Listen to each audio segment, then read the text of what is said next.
Olá, Valdinei. Obrigada pela presença aqui na RDTV. Eu que agradeço. Valdinei, me fala um pouquinho como que tem sido o trabalho da SRTE a respeito das obras da Copa. A gente sabe que tem um Mundial vindo para Cuiabá e as medidas de trabalho e segurança no trabalho precisam ser adotadas. Como que a SRTE tem trabalhado nesse sentido? Primeiro, nós trabalhamos em cima de projetos e elencamos aquelas atividades que mais demandam, o que vem demandando nosso trabalho em relação principalmente a adoecimento ou mortes no trabalho.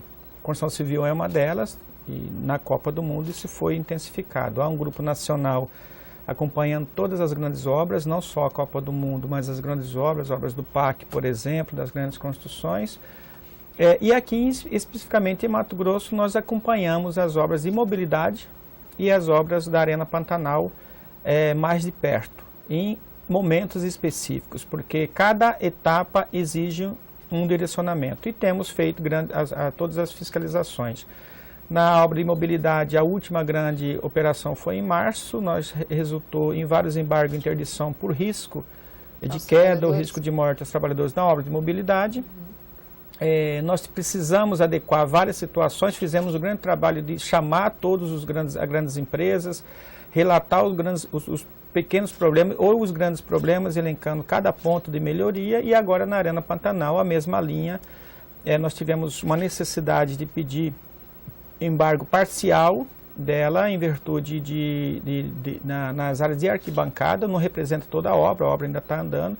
Muitas melhorias já foram adequadas, se adequou dentro do previsto e as outras estão em adequações. Isso que eu ia perguntar para ti, os prazos têm sido cumpridos pelas empresas, pelas empreiteiras ou não? A SRTE precisa ficar de olho, precisa ficar em cima, cobrando que essas adequações sejam feitas? As são relativas, tem empresas que demoram, e aí nós só desembargamos ou desinterditamos quando as medidas de proteção coletiva, entendamos assim. Existem duas medidas de proteção. As coletivas são essas que estão dando problema e as individuais, equipamentos de proteção individual. Essas nenhuma das empresas apresentam. Todos os trabalhadores utilizam do seu equipamento individual. As de coletiva é que têm gerado.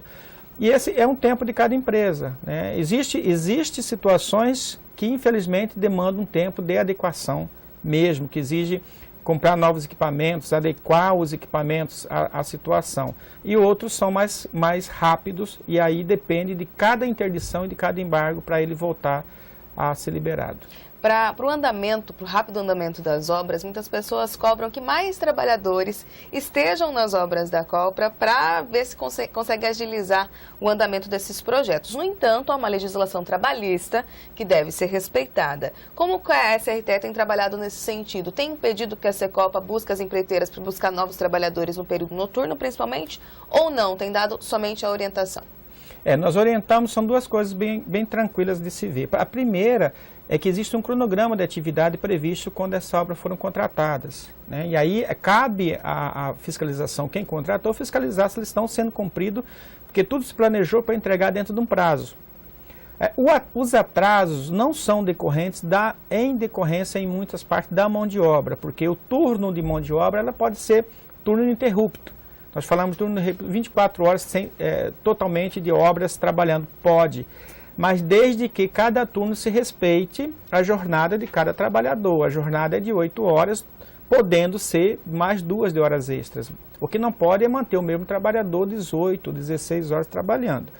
E aí é uma adequação da empresa. Ela é que faz a sua adequação, mantendo o trabalhador, respeitando a sua jornada, podendo contratar mais trabalhadores para suprir aquela fase, dependendo do cronograma que ela está realizando. Nós não intervimos nesse processo. Nós intervimos na sobrejornada de trabalho.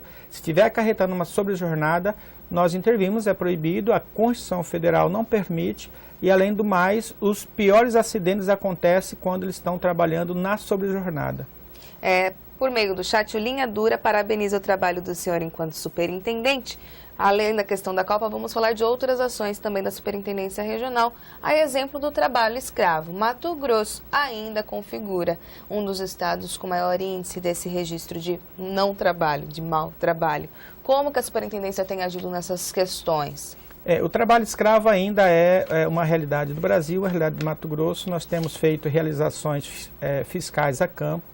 Essas fiscalizações, elas são no mínimo 2 por mês, apuração de denúncia. Nós tivemos agora, em menos de 3 semanas atrás, retirando 5 trabalhadores numa limpeza de pasto na região do município de Santo Antônio do Levergé. Pertinho da cidade, próximo da capital, numa atividade de limpeza de pasto, em situação totalmente degradante.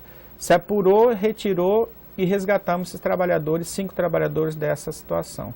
Nós temos pulverizado as ações fiscais no Estado, tentando identificar. Melhoramos muito do ponto de vista operacional, trabalhamos muito em parceria com as instituições públicas do Estado, e em especial a Polícia Civil, o GOI, e parte da Polícia Militar. Nós já vimos trabalhando fortemente com a Polícia Federal, isso nos deu maior capilaridade.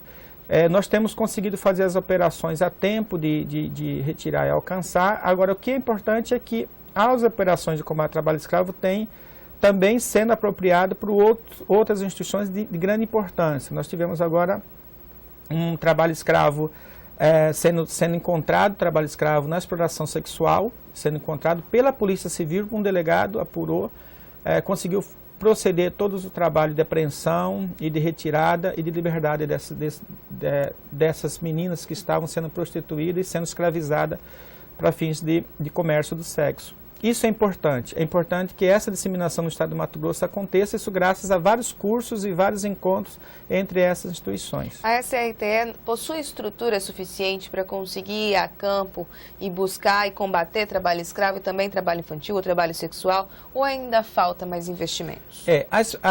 O combate a esse tipo de exploração que é crime, é preciso que se diga, ele é quase que incansável, né? Porque sempre que você combate, é permanente, é incansável a luta, ele se repete. O que nós temos é o seguinte: nós temos uma estrutura, um modus operandi. Esse modus operandi que foi criado no Brasil, criado pela Auditoria Fiscal do Trabalho, ele é também disseminado no mundo. Esse modus de você ir com uma força-tarefa, identificar, apuração e resgatar. O que nós temos de eficiência não é nem na logística, carros, equipamentos, recursos de áreas que o governo federal investe. Inclusive, todas as operações nossas é custeado pelo governo federal, mesmo quando vai com os atores estaduais, como é o caso da Polícia Civil, que são custeados por nós. O nosso problema é numerário, é números, é quantidade de pessoas para fazer esse trabalho. Todas as instituições hoje estão deficitárias em números. De servidores. E a Auditoria Fiscal do Trabalho passa por esse mal, que nós temos que rever esse quantitativo. Inclusive, a própria OIT pede isso, ou seja, é preciso fortalecer a inspeção do trabalho em números de auditores, maiores concurso público, concurso administrativo também. Acho que a Polícia Federal, a Polícia Civil, todos passam, é preciso fazer essa reflexão. Esse é o nosso gargalo hoje. Para encerrar nosso bate-papo, superintendente, temos uma pergunta da Thaisa por meio do chat. Há registro de aumento de casos de ilegalidades na construção civil? Há registro de informalidade. A informalidade no Brasil tem caído, a informalidade do mercado de trabalho tem caído. A construção civil é um alto índice de informalidade. Entenda o seguinte: nós estamos falando das atividades de construção civil, aquelas que muitos pedreiros vão fazer aquelas casas ou construir principalmente no recantos domésticos. Como autônomos. E essas informalidades é muito grande ainda, até em condomínios. Para as empresas que constroem, esse índice caiu muito porque isso dá um gasto muito grande e é um contraponto até de prejuízo financeiro para a empresa. Para as empreiteiras terceirizar esses trabalhadores não seria boa ideia? Não seria boa ideia. Mas há muito trabalho informal ainda em residência, em doméstico, isso ainda é alto. Gostaria que o senhor falasse bem rapidinho sobre a oficina que deve ser realizada para os trabalhadores da Copa. Vamos realizar aqui em Mato Grosso, em todas as séries da Copa, a oficina de promoção pelo trabalho decente durante a Copa, antes e durante a Copa. A ideia é convocar a sociedade, convocar principalmente as atividades econômicas que vão estar em ebulição durante o momento da Copa, turismo, bares e restaurantes, entre outras atividades. E a Auditoria Fiscal do Trabalho nessas capitais vão estar voltado para diminuir a utilização de trabalho precário, principalmente a utilização de trabalho de exploração sexual, trabalho infantil, trabalho escravo, e promovendo junto a esse grupo econômico a promoção pelo trabalho digno, pelo trabalho decente. Isso deve ocorrer quando? Isso nós vamos realizar ou início de dezembro, um grande seminário, ou em janeiro. Isso ainda está por fechar ainda. Tá certo, superintendente. Obrigada pela presença, pela participação aqui na RDTV. Nós que agradecemos.